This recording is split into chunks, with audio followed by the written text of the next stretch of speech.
Recording in progress. Good evening students, कैसे हैं आप लोग? Hi, my name is Shrikant Singh और मैं एक बायोलॉजी टीचर हूँ।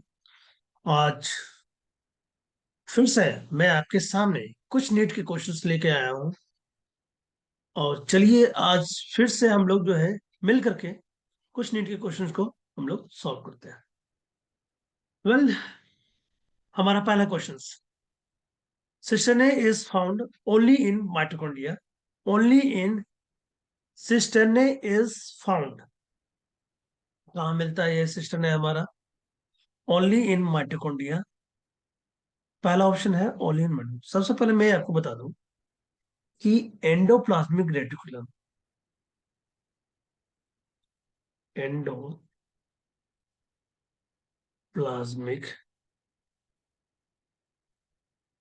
रेटिकुलम,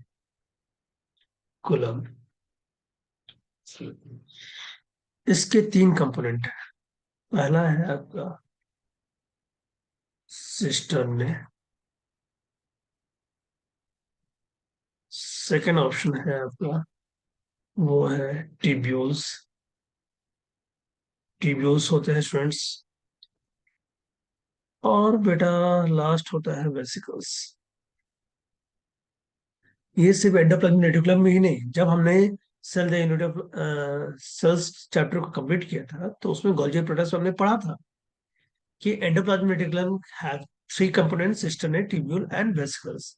साथ ही साथ ये रहा डायग्राम जिसमें हमने देखा था कि हमारा जो सिस्टर्ने है, सॉरी, एंडोप्लाज्मिक रेटिकुलम जो है ये इस तरह से है हमारा।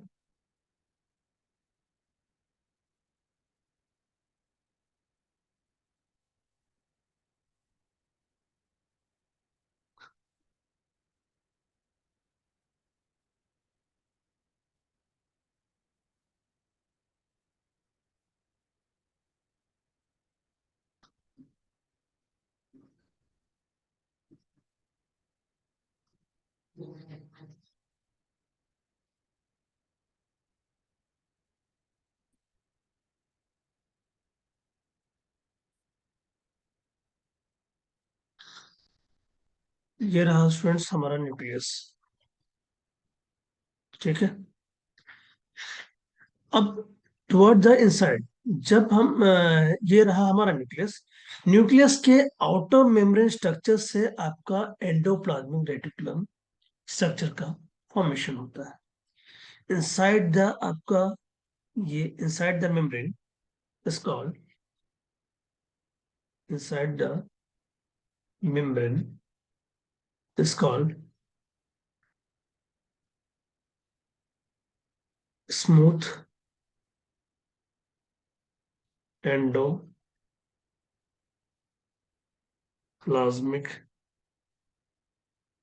Smooth smooth endoplasmic reticulum, reticulum. ठीक, ये पार्ट हमारा, ये कहलाया हमारा सिस्टम में, ये है हमारा सिस्टम में। ये पूरा यहाँ, ये पार्ट यहाँ से लेकर ये टिब्यूल्स की तरह है, और कुछ वेसिकल्स की भी फॉर्मेशंस करते हैं। अब साथ ही साथ इसके just behind Golgi body also present, Golgi body is present।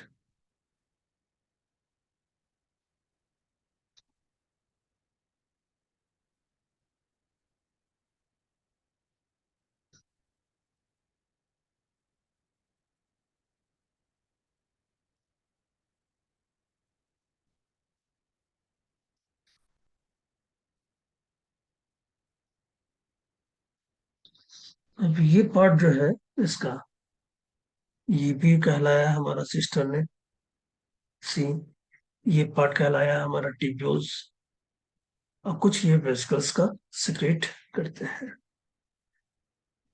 तो ये था स्ट्रक्चर वाइज, मैं समझाने की कोशिश किया था कि आ रहा बात ये माइटोकॉन्ड्रिया हमारा। ये हमारा रहा माइटोकॉन्ड्रिया, जिसे हम लोग बोलते हैं power house of the cells, जिससे हम लोग बोलते हैं students power house of the cells. कि इसका जो इनर मेम्ब्रेन है, ठीक है। हम्म,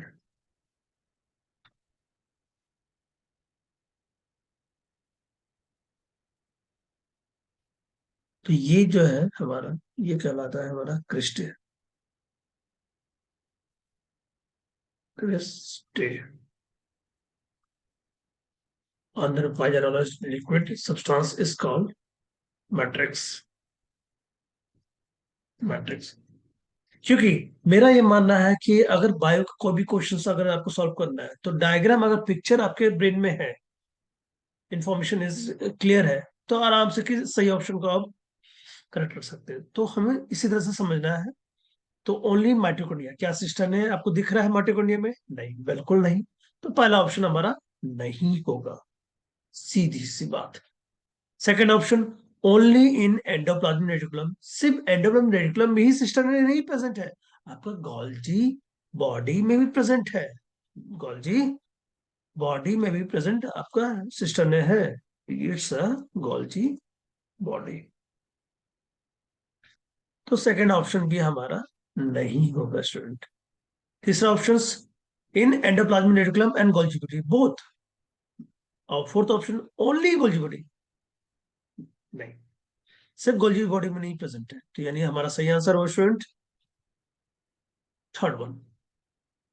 ठीक है। उम्मीद है आपको ये क्वेश्चंस बिल्कुल इजी वे में कॉन्सेप्टली समझ में आ गया होगा। Come to the next questions. The Golgi complex play a major role. Hmm, Golgi complex बोलिए या कुछ कुछ बुक्स लिखते हैं आपका Golgi apparatus play a major role. क्योंकि हमारा सबसे पहले हम लोग समझो गोल्जी कॉम्प्लेक्स जो है एक पैकेजिंग ऑफ द सेल्स होता है। क्या होता है हमारा ये? पैकेजिंग ऑफ द सेल्स होता है। क्योंकि जो एंडोप्लाज्मिक रेटिकुलम आपके दो पार्ट में डिवाइडेड है आपका। एक है आपका एंडोप्लाज्मिक रेटिकुलम,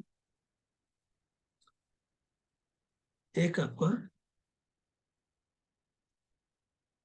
ये हमारा हुआ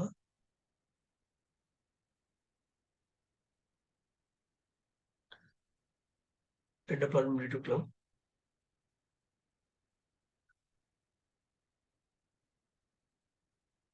सो ये हमारा न्यूक्लियस हुआ, है ना।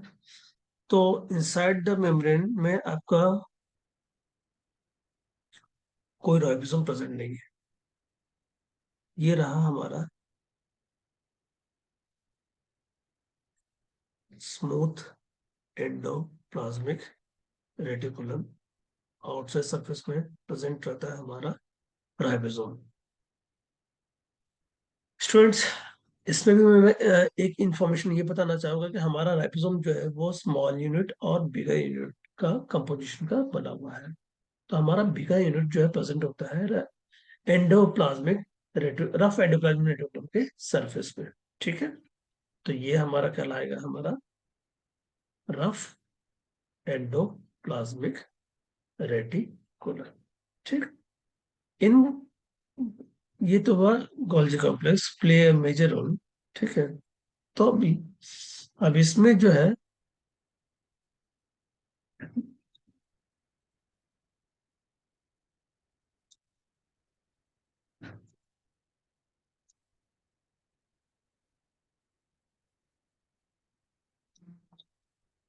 Golgi complex play a major role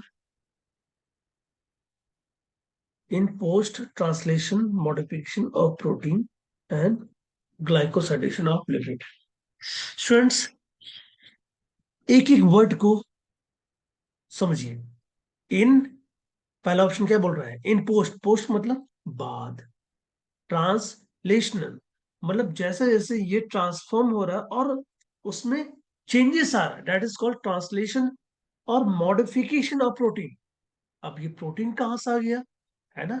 protein कहां से आ गया? तो हमारा जो रफ एंडोप्लाज्मिक रेटिकुलम है स्टूडेंट, इसके सरफेस में पाया जाता है आपका राइबोसोम, और राइबोसोम क्या हमारा है? Protein factory of the cell. So फिर उसको भी protein and glycosidation of lipid. Glycosidation of lipid मतलब ये होता है students, attachment of carbohydrate with the lipid, with the lipid. तो इस तरह से ग्लाइकोप्रोटीन, गोल्गी बॉडी हमारा ग्लाइकोलिपिड और ग्लाइकोप्रोटीन दोनों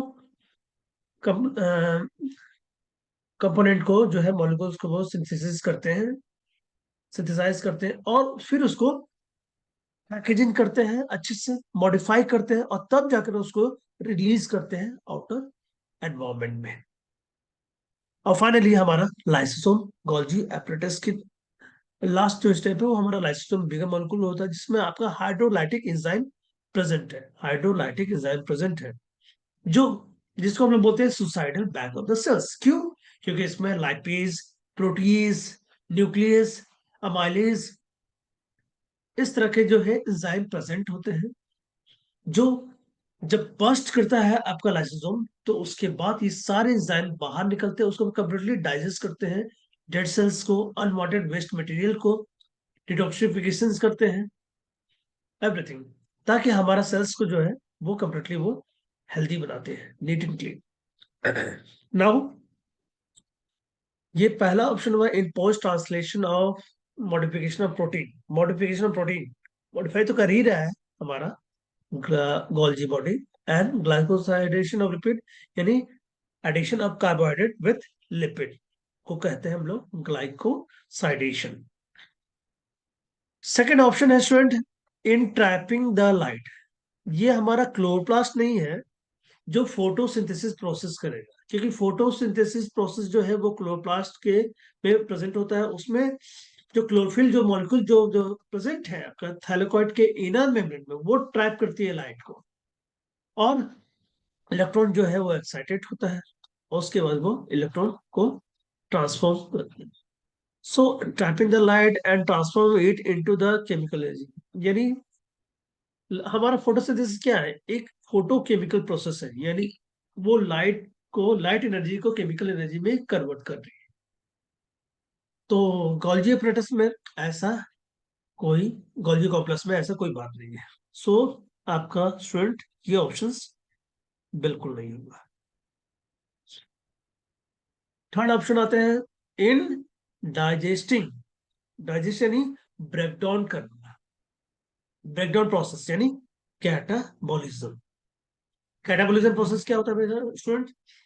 हमने पढ़ा था जब लिविंग वर्ल्ड, तो उसी में हमने पढ़ा था कि मेटाबॉलिज्म हमारे बॉडी में दो तरह का प्रोसेस चलते रहता है। मेटाबॉलिज्म दो पार्ट में डिवाइडेड है, एक आपका कैटाबॉलिज्म और एक anabolism. Catabolism students generally, catabolism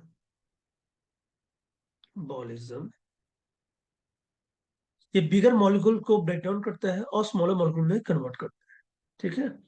और एनाबॉलिज्म हमारा होता है forming the bigger molecule from the smaller molecule, anabolism. इसलिए हम लोग हमेशा कैटाबॉलिज्म जो प्रोसेस जो है हमारा, वो डाइजेस्टिव सिस्टम है हमारा, डाइजेस्टिव सिस्टम है हमारा, क्योंकि ये कॉम्प्लेक्स फूड को सिंपलर फॉर्म में कन्वर्ट करता है। और एनाबॉलिज्म क्या है हमारा? फोटोसिंथेसिस प्रोसेस, क्योंकि ये रॉ मटेरियल हमारा वाटर्स और कार्बन डाइऑक्साइड, रॉ मटेरियल से मिलकर के ये बड़े ग्लूकोज मॉलिक्यूल बनाता है, यानी फॉर्मिंग द बिगर मॉलिक्यूल यानी ग्लूकोज। तो फोटोसिंथेसिस बेस्ट एग्जांपल होता है एनाबॉलिज्म का, फोटोसिंथेसिस। सो फाइनली स्टूडेंट हमारा डाइजेशन प्रोटीन और कार्बोहाइड्रेट, प्रोटीन और कार्बोहाइड्रेट को डाइजेस्ट बिल्कुल नहीं करता है। हमारा गोल्जी जो बॉडी है वो ग्लाइकोलिपिड ग्लाइकोसाइडेशन और उसके बाद जो है ये पैकेजिंग करता है, मॉडिफाई करता है, ठीक है, और फिर लाइसोसोम का फॉर्मेशन करता है। So that's why third option हमारा नहीं होगा स्टूडेंट्स। लास्ट ऑप्शन आइए, as energy transforming organelle. As energy transforming organism का मतलब ये हुआ कि एनर्जी का ट्रांसफर करना। तो यहाँ पर एनर्जी का ऐसा कोई ट्रांसफॉर्मेशन नहीं हो रहा। सो हमारा सही ऑप्शन होगा पहला, in post translation modification of protein and glycosidation of lipid. इस क्वेश्चन को भी उम्मीद करते हैं कि आप लोग को ये क्वेश्चन अच्छे से समझ में आ गया होगा कि why the first option is the correct option for the questions. First option. अब आते हैं नेक्स्ट क्वेश्चन में students. Mitochondria and chloroplast. Mitochondria and chloroplast. Students, दो ऑर्गेनेली है यहाँ पर, माइटोकॉन्ड्रिया एंड क्लोरोप्लास्ट। ये एक सेमी ऑटोनोमस ऑर्गेनेली इन्हें कहा जाता है। रीजन बिहाइंड, क्योंकि हमारा जो माइटोकॉन्ड्रिया है, हमारा जो माइटोकॉन्ड्रिया है, हमारा जो ये माइटोकॉन्ड्रिया है, इनमें खुद ही सर्कुलर डीएनए प्रेजेंट रहता है हमारा। It's present is circular DNA is present. और क्लोरोप्लास्ट जो है हमारा, इनमें भी आपका self DNA is present. Self DNA is present.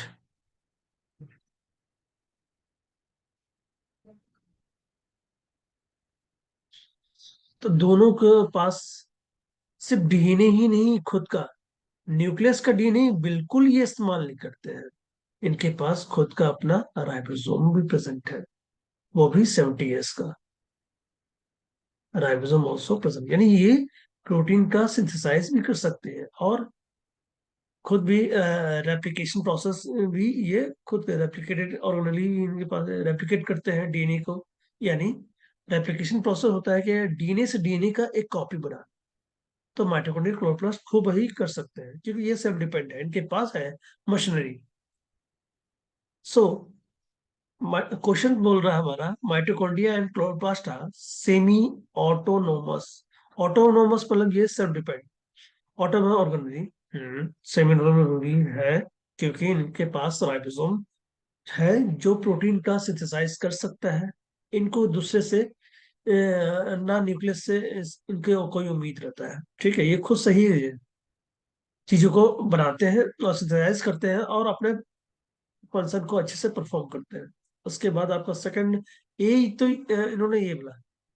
B हमारा ऑप्शन ये कहता है कि फॉर्म क्या, mitochondria chloroplast form form by division of pre existing organelle. इनका कहना है ये है कि हमारा जो माइटोकॉन्ड्रिया है और क्लोरोप्लास्ट जो है, वो पहले वाले माइटोकॉन्ड्रिया और क्लोरोप्लास्ट से बना हुआ है। आप बोल सकते हैं क्योंकि रूडो वर्चो ने जब हमारा वो आए थे और उन्होंने 1855 में 1855 में स्टूडेंट, उन्होंने एक स्टेटमेंट दिया था जिसका नाम, उन्होंने स्टेटमेंट दिया था ओमनिस ओमनिस सेलुले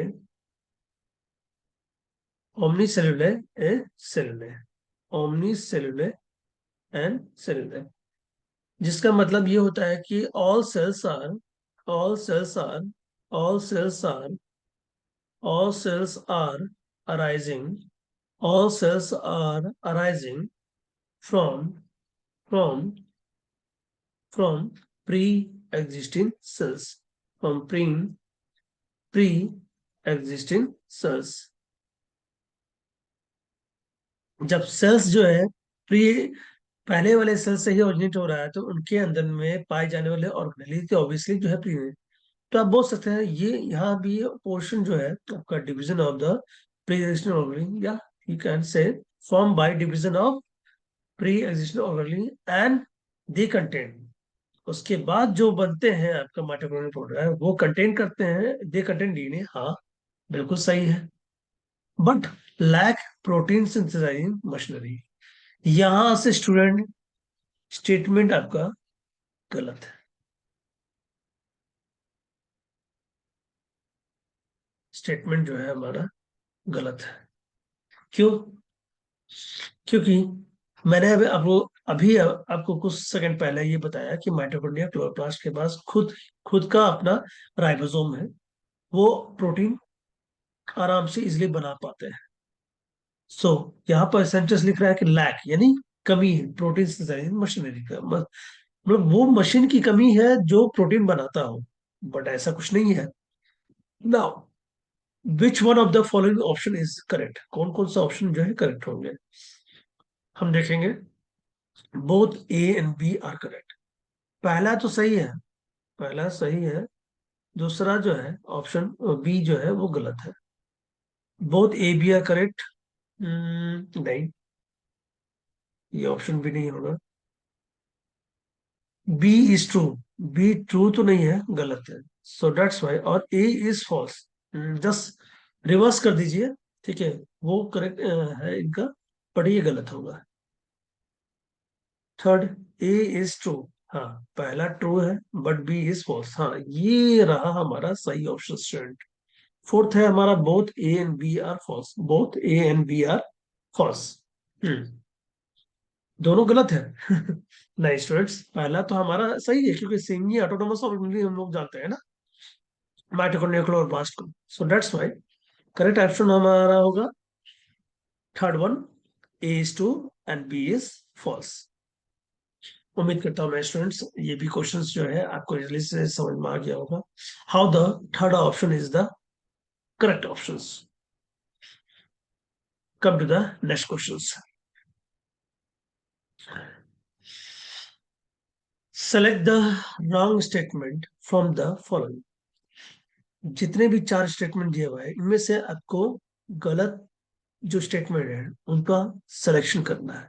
ये तभी हो सकता है जब आपको ये पता हो कि हर स्टेटमेंट जो है किस टॉपिक से ये उठाया गया है, और उस टॉपिक का कॉन्सेप्ट क्लियर आपको होना चाहिए, तभी आप करेक्ट स्टेटमेंट को जज कर पाएंगे और रॉन्ग स्टेटमेंट को एलिमिनेट कर पाएंगे। ठीक है स्टूडेंट, देखते हैं। पहला है हमारा सेंटेंस, स्टेटमेंट है हमारा, the chloroplast are generally much larger than mitochondria. जहां यस, बिल्कुल, क्लोरोप्लास्ट जो है आपका माइटोकॉन्ड्रिया से लार्जर है। बिल्कुल लार्जर मॉलिक्यूल होता है, और क्योंकि क्लोरोप्लास्ट जो है माइटोकॉन्ड्रिया से ज्यादा कॉम्प्लेक्स फंक्शन को परफॉर्म करता है। It's true, it's true. Both chloroplast and mitochondria contain and, second option हमारा ये बिल्कुल सही है।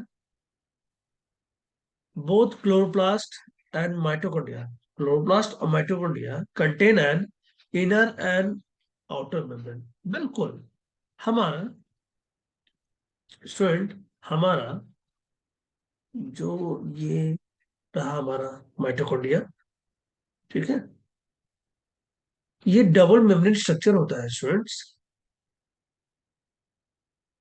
ठीक। और ये रहा हमारा क्लोरोप्लास्ट, ये भी आपका डबल मेम्ब्रेन स्ट्रक्चर होता है। ये भी हमारा डबल मेम्ब्रेन स्ट्रक्चर होता है। तो both chloroplast and mitochondria contain an inner and outer membrane. बिल्कुल, ये सही ऑप्शन है। Both chloroplast and mitochondria have an internal compartment, the thylakoid space.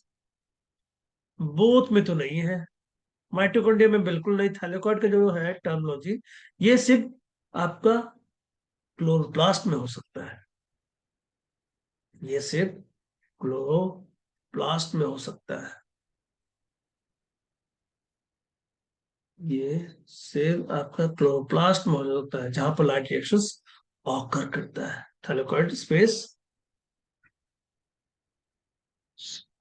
Thylakoid membrane space. अब thylakoid space bounded by the thylakoid membrane, जहां पर आपके photosystem 2 और photosystem 1 जो है वो प्रेजेंट है। तो क्या है, both chloroplast and mitochondria have an internal compartment होते हैं। Okay, the thylakoid space bounded by the thylakoid membrane. जाहिर सी बात है कि ये रहा हमारा थैलेकॉइड, ये रहा हमारा थैलेकॉइड है। तो ये थैलेकॉइड मेम्ब्रेन से बॉन्डेड है और इनके बीच में पाया जाता है स्पेस, और इसी स्पेस में पाया जाता है आपका photo system 2 and photo system 1, जहां पर ये non cyclic photo phosphorylation process हम लोग पढ़ते हैं, ये परफॉर्म करते हैं। So both chloroplast and mitochondria have an internal compartment. Last option क्या है students? Both chloroplast and mitochondria contain DNA. ये भी सही है, ये सही है। अभी हमने पढ़ा था नेक्स्ट क्वेश्चन में, जो पिछले क्वेश्चन पे, कि हमारा क्लोरोप्लास्ट और mitochondria have the semi autonomous organelle, so that's why both chloroplast mitochondria have DNA. But both chloroplast mitochondria have an internal compartment. But इसमें से ये ऑप्शन जो है वो गलत है, तो हमें क्या चुनना था? Select the wrong statement from the following. चारों ऑप्शन में बेटा आपका थर्ड ऑप्शन जो है वो गलत है। सो इस ये भी देखिए, हमें पता था कॉन्सेप्ट तो हम इजी से सॉल्व कर पाए। अगर थोड़ा बड़ा भी हमें कॉन्सेप्ट या पिक्चर क्लियर नहीं रहता तो हम बिल्कुल कंफ्यूज होते हैं, है ना। चलते हैं हम लोग नेक्स्ट क्वेश्चन पे। Cellular organelle with membrane are, cellular organelle with membrane are. Cellular organelle मतलब सेल का ऑर्गेनेली, ठीक है। सेलुलर ऑर्गेनेली के मतलब ये हुआ स्टूडेंट कि सेल्स में पाए जाने वाले जो ऑर्गेनेली है विथ मेम्ब्रेन, किनमें मेम्ब्रेन प्रेजेंट हो, विथ मेम्ब्रेन आर, कौन कौन है वो? पहला ऑप्शन है बेटा लाइसोसोम। लाइसोसोम में तो मेम्ब्रेन है, सिंगल मेम्ब्रेन स्ट्रक्चर पाए जाते हैं क्योंकि उसमें हाइड्रोलाइटिक एंजाइम प्रेजेंट होता है। सो लाइसोसोम में है मेम्ब्रेन। गोल्जी एप्रेटस, ये बेटा ये भी इसमें भी मेम्ब्रेन है, गोल्जी एप्रेटस। माइटोकॉन्ड्रिया, बिल्कुल इसमें भी प्रेजेंट है, डबल मेम्ब्रेन स्ट्रक्चर पाया जाता है। न्यूक्लियाई, ये तो है ही हमारा double membrane structure. Ribosome, ribosome बेटा, राइबोसोम में मेम्ब्रेन नहीं है, माइटोकॉन्ड्रिया में है। क्रोमोसोम, क्रोमोसोम तो न्यूक्लियाई के अंदर में ये प्रेजेंट रहता है स्ट्रक्चर, तो इसमें मेम्ब्रेन का कोई कॉन्सेप्ट नहीं है। राइबोसोम बिल्कुल नहीं है, राइबोसोम में बिल्कुल मेम्ब्रेन नहीं होता है। और एंडोप्लाज्मिक रेटिकुलम, हाँ इसमें भी होता है। एंडोप्लाज्मिक रेटिकुलम और राइबोसोम एंड न्यूक्लियाई। देखिए एंडोप्लाज्मिक रेटिकुलम और राइबोसोम एंड न्यूक्लियाई, ठीक है। इसमें देखिएगा आपका लाइसोसोम जो है इसमें मेम्ब्रेन है, मेम्ब्रेन है, ठीक है। गॉल्जी यहाँ क्या बोल रहा है, क्वेश्चन देखिए क्या पढ़िए। सेलुलर ऑर्गेनेली, यानी वो ऑर्गेनेली जो सेल्स के अंदर में प्रेजेंट है और विथ मेम्ब्रेन, पहला ऑप्शन में, यानी हर ऑप्शन में सारे ऑर्गेनेली में मेम्ब्रेन होना चाहिए। अगर एक भी में नहीं है तो फिर वो ऑप्शन गलत है। पहला ऑप्शन देखेंगे हम, लाइसोसोम है, गोल्गी एपरेटस में है, माइटोकॉन्ड्रिया में है, तो पहला ऑप्शन सही है। पहले ऑप्शन को टिक मारने से पहले हमें चारों ऑप्शन को अच्छे से पढ़ लेना होगा स्टूडेंट, ठीक है। इतनी जल्दबाजी नहीं करना चाहिए कभी भी नहीं। जब भी आप नीट के पेपर को अटेम्प्ट कर रहे हैं तो always read all the four options clearly, आराम से पढ़िए और उसके बाद चीजों को सॉल्व करिए करेक्ट ऑप्शन। कभी कभी होता क्या है कि हम जल्दबाजी में ना गलत मिस्टेक कर देते हैं और हमारा रैंक बहुत पीछे चला जाता है मार्क्स कम आने का। तो पहला ऑप्शन तो हमें लग रहा है, सेकंड ऑप्शन देखते हैं, न्यूक्लियाई है इसमें, राइबोसोम एक आ गया ना, इसमें मेम्ब्रेन नहीं है, तो ये ऑप्शन गलत हो गया माइटोकॉन्ड्रिया। एक ऑप्शन जो है ऑर्गेनेली है, इसमें मेम्ब्रेन नहीं है, तो ये ऑप्शन गलत हुआ हमारा। और न्यूक्लियाई माइटोकॉन्ड्रिया में मेम्ब्रेन है। क्रोमोसोम, क्रोमोसोम तो इसमें तो मेम्ब्रेन की बात ही नहीं होता क्योंकि ये न्यूक्लियस के अंदर पाया जाता है, और राइबोसोम में मेम्ब्रेन नहीं होता है। एंड एंडोप्लाज्मिक रेटिकुलम, ये भी ऑप्शन गलत हो गया। एंडोप्लाज्मिक रेटिकुलम राइबोसोम, फिर से इसमें राइबोसोम पाया गया, तो हमारा सही ऑप्शन होगा स्टूडेंट बेटा lysosome, Golgi protist and mitochondria is the correct option. उम्मीद करते हैं कि ये भी क्वेश्चन जो है आप आराम से इजी से समझ पाए होंगे, है ना। अब पढ़ते हैं हम लोग नेक्स्ट क्वेश्चन पर। मियोसिस इन्वॉल्व, मियोसिस, मियोसिस क्या है हमारा बेटा? मियोसिस हमारा जो है रिडक्शनल डिवीजन होता है। माइटोसिस क्या होता है? इक्वेशनल डिवीजन होता है। और मियोसिस जो है हमारा रिडक्शन, यानी सब मियोसिस वन जो है हमारा वो इक्वेशनल डिवीजन होता है, और उसके बाद फिर आपका रिडक्शन डिवीजन होता है। इसमें क्या बोल रहा है क्वेश्चन को, इसको भी हम अच्छे से कॉन्सेप्ट कॉन्सेप्ट क्लियर हो तो हम आराम से इस चीज को सॉल्व कर सकते हैं। Meiosis involve one nuclear division. बेटा यहाँ जब बात आती है डिवीजन की, जब बात आती है सेल डिवीजन की, जब बात आती है सेल डिवीजन की, हमेशा याद रखना सेल डिवीजन सबसे पहले आता है आपका कैरियोकाइनेसिस, कैरियोकाइनेसिस। कैरियो मतलब होता है बेटा, हमेशा याद रखना न्यूक्लियस होता है, न्यूक्लियस। काइनेसिस मतलब बेटा होता है डिवीजन, डिवीजन। सेकंड स्टेप जो होता है वो होता है हमारा साइटोकाइनेसिस, हमेशा याद रखना स्टूडेंट, साइटोकाइनेसिस।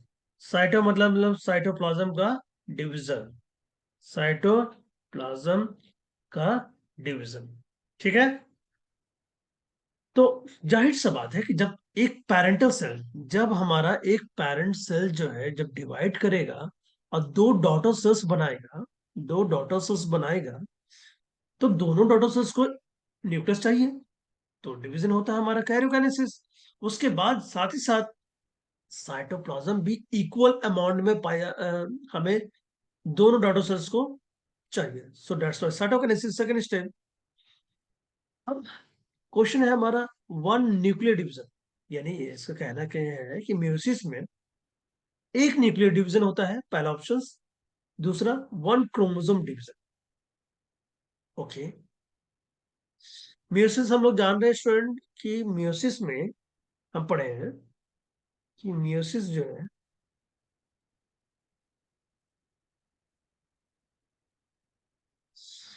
वन, पहला एक न्यूक्लियर डिवीजन होता है आपका म्यूसिस वन में, तो दो डॉटर्स ये फॉर्म करते हैं, ठीक है, वन न्यूक्लियर डिवीजन। साथ ही साथ एक क्रोमोसोम डिवीजन। अब ये तो बात आ गई, अब देखिए कि हम जब बात करते हैं म्यूसिस, तो म्यूसिस टू भी तो है हमारा, म्यूसिस म्यूसिस टू भी तो है हमारा। फाइनली हमारा सेकंड जो है न्यूक्लियर डिवीजन होता है वो म्यूसिस टू में होता है, तब जाकर के हमारे चार हैप्लॉइड डॉटर सेल्स बनते हैं। तो वन न्यूक्लियर डिवीजन आपका यहाँ हो गया, वन न्यूक्लियर डिवीजन हो गया आपका म्यूसिस वन में। सेकंड न्यूक्लियर डिवीजन हो गया आपका म्यूसिस टू में, सेकंड न्यूक्लियर डिवीजन हो गया आपका म्यूसिस टू में। अब यहाँ पर क्रोमोसोम डिवीजन, हाँ यहाँ पर आपका क्रोमोसोम डिवाइड नहीं करते हैं, यहाँ पर आपका मेटाफेज वन में, मेटाफेज वन में, मेटाफेज वन में, मेटाफेज वन में स्टूडेंट हमारा जो क्रोमोसोम है वो अरेंज रहता है इक्वेटर लाइन पे, मेटाफेज वन में, ठीक है।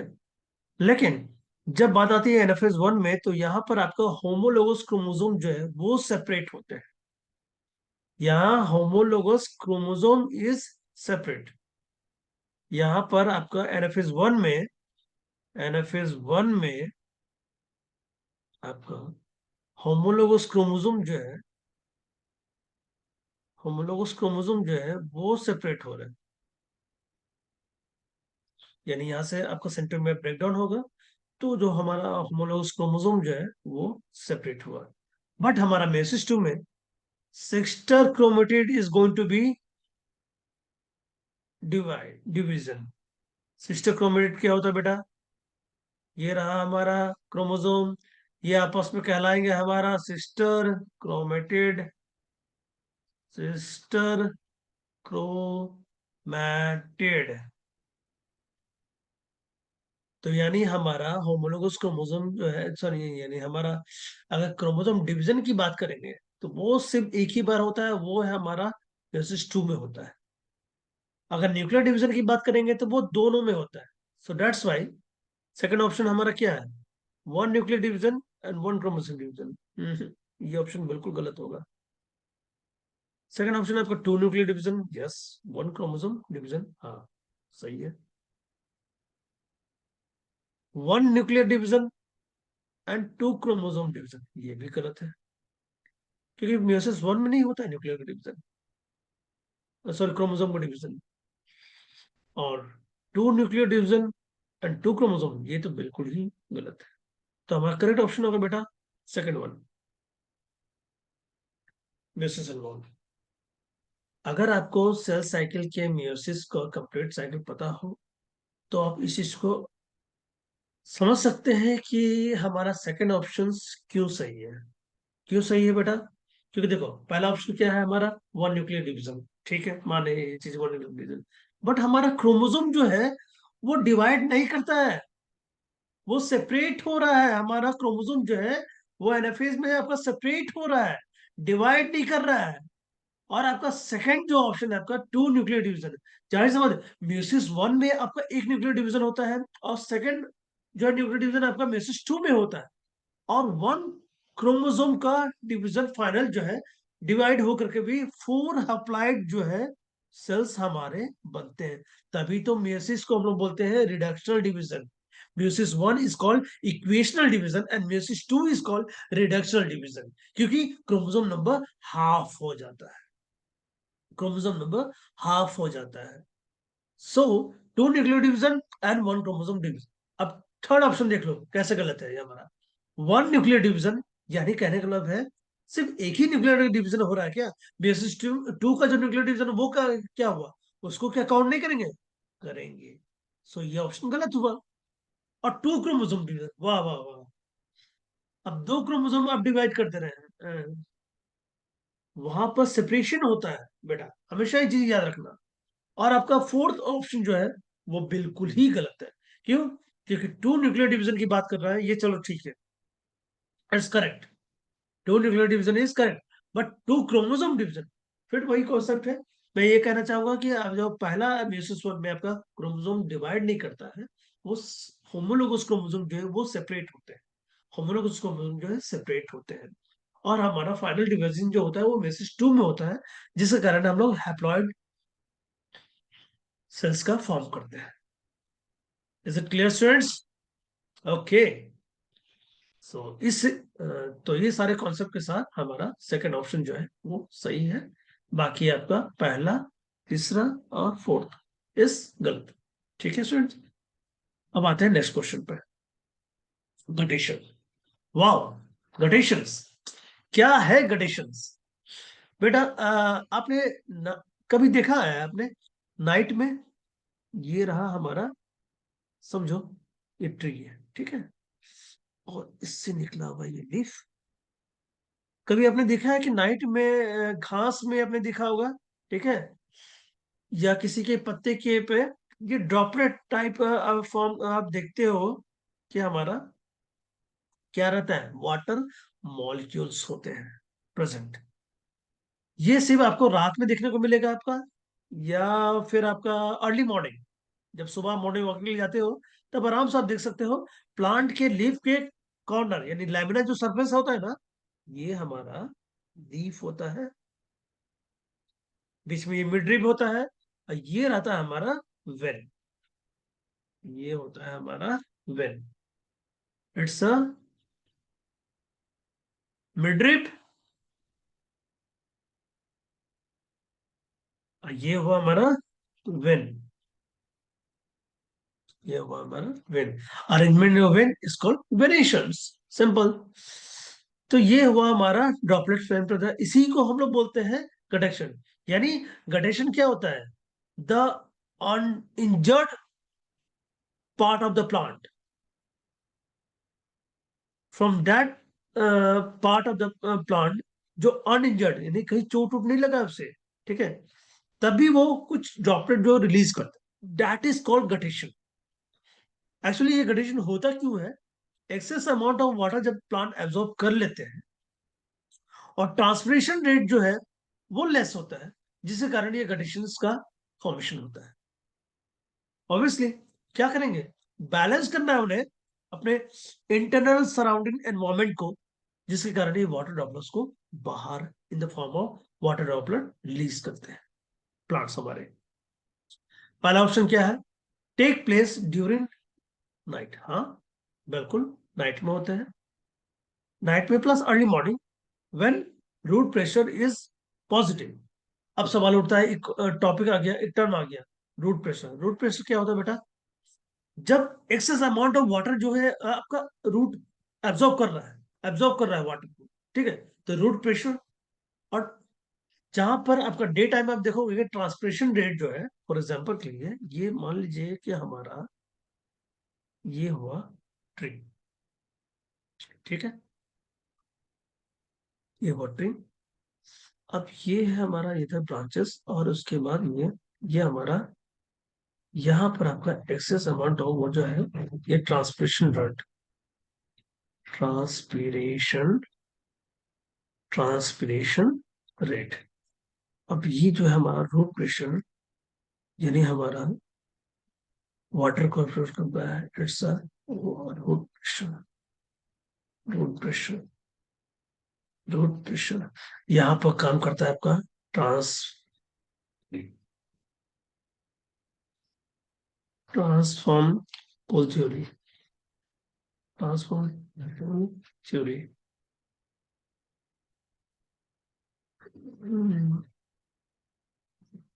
ट्रांसफर पुल थ्योरी, ठीक है। तो रूट क्या कर रहा है कि वाटर को एब्सॉर्ब कर रहा है, और यहाँ ट्रांसपिरेट, अगर ट्रांसपिरेशन रेट हाई होगा डे टाइम में, समर सीजन में, तो जाहिर सी बात है कि रूट ज्यादा वाटर को एब्सॉर्ब करेगा। तो वही अगर ट्रांसपिरेट डे टाइम में, नाइट टाइम में क्या होता है आपका ट्रांसपिरेशन रेट जो है वो लो हो जाता है, ट्रांसपिरेशन रेट लो हो जाता है, और ट्रांसपिरेशन रेट जो है लो हो जाता है, और एब्जॉर्प्शन रेट जो है होता है वाटर का वो हाई हो जाता है, जिसके कारण take place during the night when root pressure is positive. सही है। टेक प्लेस ड्यूरिंग नाइट, यहाँ तक दोनों सेंटेंस सेम है। When root pressure is negative, positive होगा तभी, पहला सही है। तीसरा क्या है ना? ऑलवेज टेक प्लेस, ऐसा थोड़ी है कि डे में भी हो रहा है, नेवर नेवर, ये तो गलत हो गया। Take place during night when transmission is high. वाह, नाइट में आपका कभी ट्रांसमिशन रेट जो हाई हो सकता है? नहीं, लो हो है, क्योंकि सन सन ही नहीं है ना। डे टाइम में सन रे के दौरान जो है आपका, जब फॉल करता है आपका लाइट सन रे, ठीक है, तब जाकर ट्रांसमिशन रेट जो है ना, तो स्टोमेटा ओपन होता है और फिर एक्सचेंज ऑफ गैसेस होता है। Get it? तो हमारा सही ऑप्शन होगा मेरा बेटा, take place during night when root pressure is positive. समझे? Take place during night when root pressure negative गलत है। Take place during night when transmission is high. Got it? ये भी गलत है हमारा।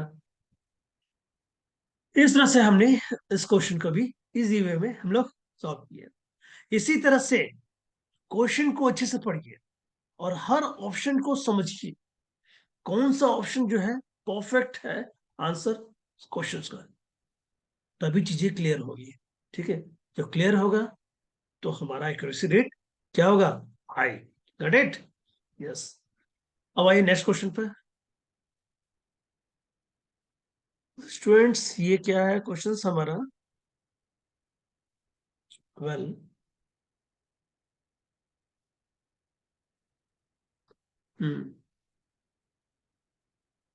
स्टूडेंट्स क्वेश्चन ये है कि for every CO2 molecule entering the Calvin cycle. वाह वाह वाह वाह, ये तो साइकिल की बात कर दिया बेटा। C3 साइकिल्स जनरली होता क्या है, जब आपका स्टोमेटा से स्टोमेटा से स्टोमेटा क्या है, लेफ में प्रेजेंट होता है स्टोमेटा, ठीक है, जहां से एक्सचेंज ऑफ गैसेस होता है, ठीक है, ट्रांसपिरेशन रेट। जैसे आपका CO2 इन किया, CO2 का एंट्रिंग हुआ, ठीक है, तो ये सबसे पहले कौन इसको रिसीव करता है, वो है हमारा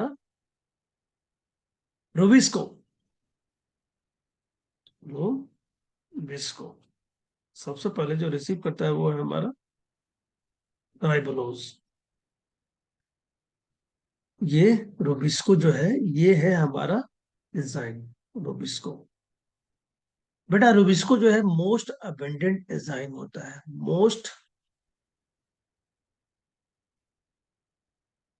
abundant enzyme present in the enzyme present in the earth, most abundant present in the earth, in the earth। और फिर ये जैसे ही रिसीव करता है उसके बाद फिर ये CO2 जो है, ये कार्बन डाइऑक्साइड, ये वन CO2 जो है एनवायरमेंट से यानी स्टोमेटा से जो है फिक्स करता है साइकिल पर रूबिस को। फिक्स करने के बाद फिर ये CO2 दे देता है आपका RUBP को। किसको देता है ये? RUBP। What is the full form of RUBP student? वो है आपका RUBP, राइबोलोज राइबोलोज 1,5 बिस bis phosphate bis phosphate 5 carbon, 5 carbon. अब मान लीजिए कि अगर ये आरयूपी में, अगर स्टूडेंट, अगर हम इस RUBP में एक कार्बन डाइऑक्साइड गैस जो है अगर हम ऐड किए, तो क्या ऐसे हम 6 कार्बन बोल सकते हैं? 6 कार्बन, बोल सकते हैं, क्योंकि ये खुद 5 कार्बन है और कार्बन डाइऑक्साइड जब ऐड होगा तो ये 6 कार्बन हो जाएगा और फिर ये ब्रेकडाउन हो जाएगा 2 पार्ट में। It's going to be divided into 2 part. 3 PGA, phosphoglyceric acid, 3 phosphoglyceric acid, 3 phosphoglyceric acid, phosphoglyceric acid.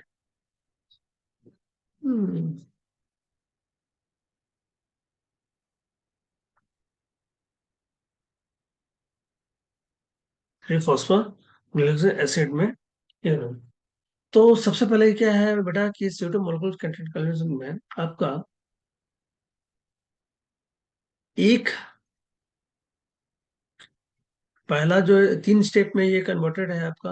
पहला है आपका कार्बोक्सिलेशन, कार्बोक्सिलेशन यानी कार्बन डाइऑक्साइड गैस का फिक्सेशन होना इन द C3 साइकिल। और पहला जो हमारा 3 कार्बन, पहला जो कंपाउंड है, ठीक है, जो हमारा स्टेबल कंपाउंड बनता है वो है हमारा RUBP।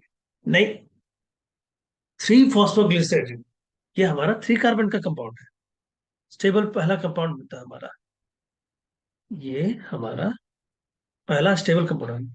अब ये जो हमारा ये अनस्टेबल हो गया ना, ये अनस्टेबल हो गया। कार्बोक्सिलेशन के बाद फिर आता है आपका रिडक्टेंस, रिडक्टेंस, रिडक्शंस। और फाइनली तीसरा जो है स्टेप हमारा वो है रीजनरेशन, रीजनरेशन, री रीजनरेशन। रीजनरेशंस। जैसे आपका यहाँ पर आपका, जैसे आपका कार्बोक्सिलेशन रिडक्शन में आपका दो एटीपी जो है हमारा, अब लाइट रिएक्शन में जो है हमने हमें कुछ कमाया था एटीपी, वो यहाँ पर खर्च करेंगे। दो एटीपी यहाँ पर, टू एटीपी जो है रिडक्शन में हम एक्सपेंस करते हैं। और एक जब हम फिर से आपका आरयूबीपी जो है राइबोलोज बिसफॉस्फेट फॉर्म करते हैं आरयूपी, ठीक है, तो वहां पर फिर से एक एटीपी का फॉर्मेशन होता है। फॉर्मेशन एक खर्च करते हैं हम लोग, तो कुल मिला के 3 एटीपी। C3 साइकिल्स में स्टूडेंट्स 3 एटीपी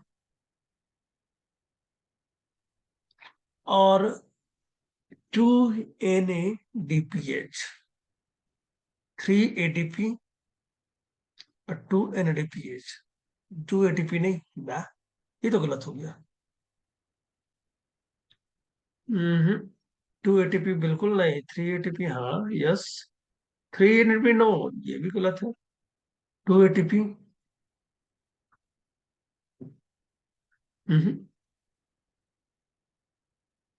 बेटा ये भी गलत हो गया, तो फाइनली हमारा आंसर होगा 3 एटीपी और 2 एटीपी। वेल स्टूडेंट्स, जब कार्बोक्सिलेशन में आपका जो है कार्बन डाइऑक्साइड को फिक्सेशन करते हैं, साथ ही साथ रिडक्शन में रिड्यूस होते हैं, तो वहां पर आपका 2 NADPH जो है, जो हमने लाइट रिएक्शन में हमने फॉर्म किया था, वही रॉ मटेरियल तो हमारा डार्क रिएक्शन में काम करता है। डार्क रिएक्शन में हम यूज करते हैं, क्योंकि डार्क रिएक्शन हमारा परफॉर्म कहाँ होता है? स्ट्रोमा में होता है। डार्क रिएक्शन हमारा परफॉर्म कहाँ हो रहा है? स्ट्रोमा में। क्लोरोप्लास्ट के लिक्विड सब्सटेंस स्ट्रोमा में, ये सारे प्रोसेस आपका स्ट्रोमा में प्रोसेस ऑकर हो रहा है।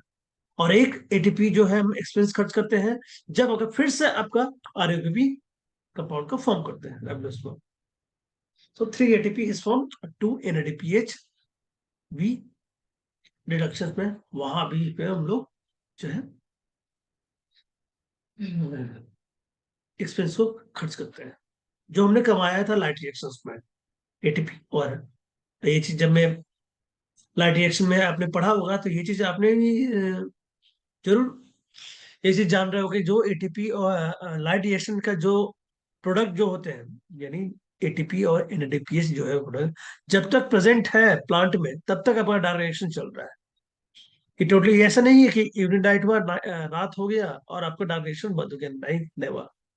Depend on the raw material, यानी जो हमारा रॉ मटेरियल मिला था, ठीक है, product from the light reactions, वो जब तक प्रेजेंट है तब तक हमारा direct reaction is complete present. तो इस क्वेश्चन का आंसर हुआ हमारा 3 एटीपी एनएडीपीएच। वेल स्टूडेंट्स, अब बढ़ते हैं हम लोग नेक्स्ट क्वेश्चन पे finally. Wow, for the synthesis of one molecule of sucrose, for the synthesis of एक molecule of sucrose, how many ATP molecule are required in reduction step? Reduction step वही C3 cycle का आपका carboxylation पहला step हो गया, क्या हमारा पहला हमारा स्टेट है कार्बोक्सिलेशन। पहला स्टेप हमारा कार्बोक्सिलेशन स्टूडेंट। दूसरा हमारा है रिडक्शन। तीसरा स्टेप है स्टूडेंट्स वी हैव, हमने पढ़ा था regenerations. Regeneration. So for the synthesis of one mole, एक मॉलिक्यूल, यानी जब हम एक कैल्विन साइकिल को जब हम लोग साइकिल जो है वो लोग चलते हैं, तो एक कार्बन का फॉर्मेशन होता है। जब सिक्स एक ग्लूकोज मॉलिक्यूल को जब फॉर्मेशन करना है, तो हमें 6 कैल्विन साइकिल जो है वो रन करना पड़ता है। 3, 4, 5, 6।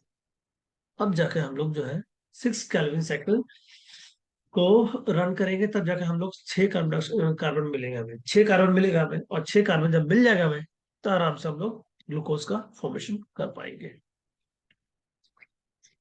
अब यहाँ पर देखिए स्टूडेंट्स, हमारा तीन जो है 3 एटीपी हमारा बना, तो मॉलिक्यूल्स कितने हैं? सॉरी, हमारा ग्लूकोज के लिए एक साइकिल रन हुआ तो 3 ATP, 3 ATP। अगर एक साइकिल रन किया तो हमें मिला 3 ATP। तो 6 साइकिल रन करने के लिए कितना मिले चाहिए होगा हमारा ATP?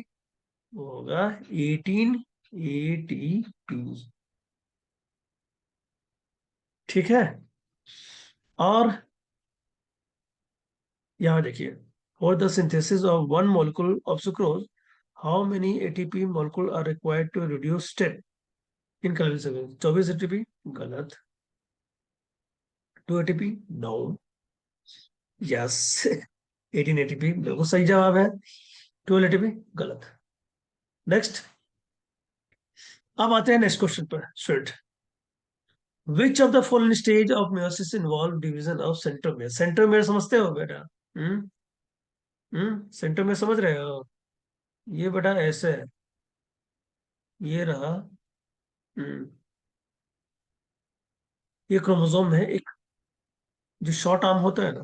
देखो, क्रोमोसोम जनरली बेटा, ये हुआ शॉर्ट आर्म, ये हुआ लॉन्ग आर्म, ये हुआ शॉर्ट आर्म, ये हुआ लॉन्ग आर्म। शॉर्ट आर्म को बोलते हैं हम लोग पी, सॉरी,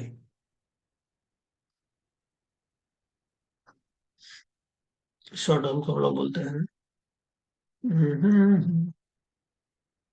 पी और Q. Short arm is called P arm, और लॉन्ग आर्म है जो। अब ये एक सिंगल जो है ना बेटा, ये ये कहलाता है हमारा क्रोमेटिड। ये कहलाता है हमारा क्रोमेटिड। ठीक है। और दोनों क्रोमेटिड जुड़ा हुआ है, जिससे दो chromatid is connected with centromere protein. वो है हमारा सेंट्रोमियर। सेंट्रोमियर।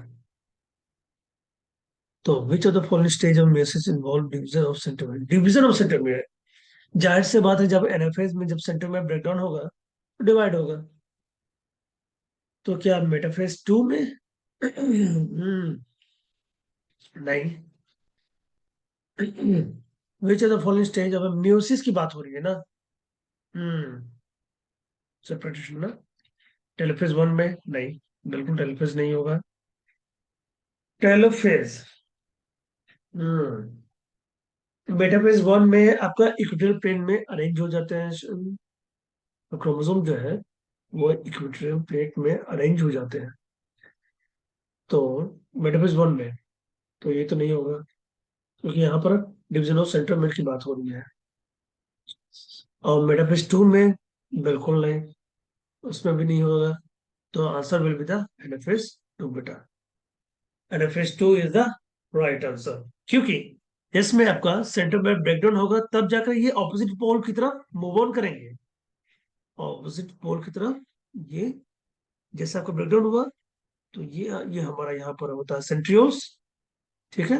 यहाँ भी होता है हमारा सेंट्रियोल्स, जो स्पिंडल फाइबर का फॉर्मेशन करते हैं। बेटा देखो, इस तरह से होता है।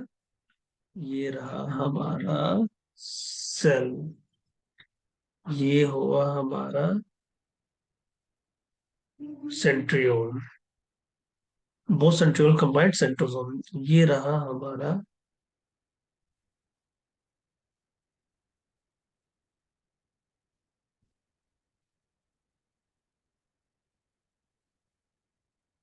अब ये स्पिंडल फाइबर। हम्म,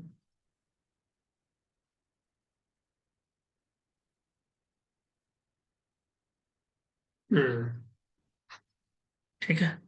अब देख रहे हो, जैसे आपका जो बीच में जो है ये पोर्शन जो है हमारा, ये अटैच है इस तरह से। ठीक है।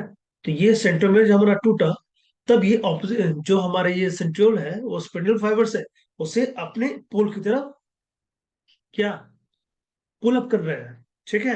जिसके कारण ये अपने अपने, ये हुआ हमारा नॉर्थ पोल और ये हुआ हमारा साउथ पोल। ठीक है। अपने पोल की तरफ स्लोली स्लोली ये मूव करे। तो एनिफेस्टो इज द करेक्ट आंसर। तो इस तरह से हमने, स्टूडेंट, हमने पहला क्वेश्चन था हमारा सिस्टर्न इज फाउंड, ये भी हमने अच्छे से समझा। सेकंड क्वेश्चन हमने पढ़ा, mitochondria chloroplast of the semi, बिल्कुल, ये भी हमने अच्छे से समझा। और the Golgi complex play major roles, उम्मीद है ये भी क्वेश्चंस काफी इजीली वे में हमने चीजों को समझा और हमने किया।